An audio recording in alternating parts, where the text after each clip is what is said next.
Assalamu alaikum warahmatullahi wabarakatuh. Barkamu da sake saduwa cikin wani sabon bidiyon namu mai taken Shiba Inu to the moon.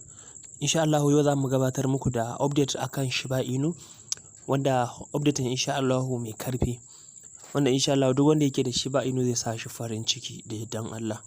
Da farko dai muna mai roƙonka in ka kasance sabo a wannan gida da ka danna mana subscribe kana kuma ka danna kararrawa sannan kai sha kai like. Muna godiya, mu je cikin bidiyon namu.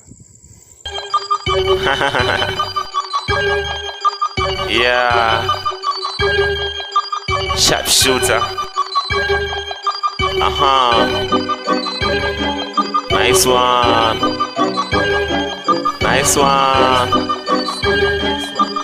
Okay. I'm the king, I'm the mind of people. They hate me, want to kill me cause I be in a lady. Some people call me bash, but the crazy call me shooter lifestyle. Kakini koka soni need a bunny. Hard time for the last time, nigga. Messi the rapper first time, yeah. Big time, got a big time sugar. Sugar mommy call me T-top, yeah. Azani na padada dama za sushi. Ada wase kutotoro kuji. Hasada gamero boy taki akane. Chokuji gida da dama na mune. Met house singer know the right spend a dollar. I spend a dollar. I spend a dollar. Chef shooter wanna say money key of the life. Key of the life. Money key of the life.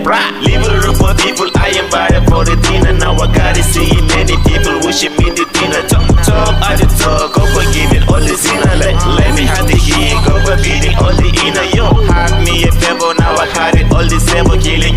Got me motor boom boom. To masha Allah. Wato Shiba Inu Hollas kun ga albishir ramu na yau. Sannan kuma muna kara sare insha Allah za a yi boni na wannan token din adadi mai yawa, wanda insha Allah investors ma sun fara, wato hankalin su ya fara karkacewa zuwa kan wannan token din, wanda insha Allah hakan zai kara masa karfi. Kuma wannan kadan ne daga cikin shiri da suke wa wannan wannan token din, wanda insha Allah za mu ci gaba kuma da kawo muku update abin da ya shafi ko ma wani kalan token da yardan Allah. Sannan muna kara roƙonku kun kasance sabin zuwa wannan channel namu da ku danna mana subscribe kada kuma ku danna mana kararrawar sanarwa, sannan ku yi share. Sannan kuma muna kara tunatar da ku muna da wani update ma wanda ya fi wannan na akan Shiba Inu, wanda duk wani holders na Shiba Inu ya kamata ya kalla wannan update din insha Allah. Mun gode.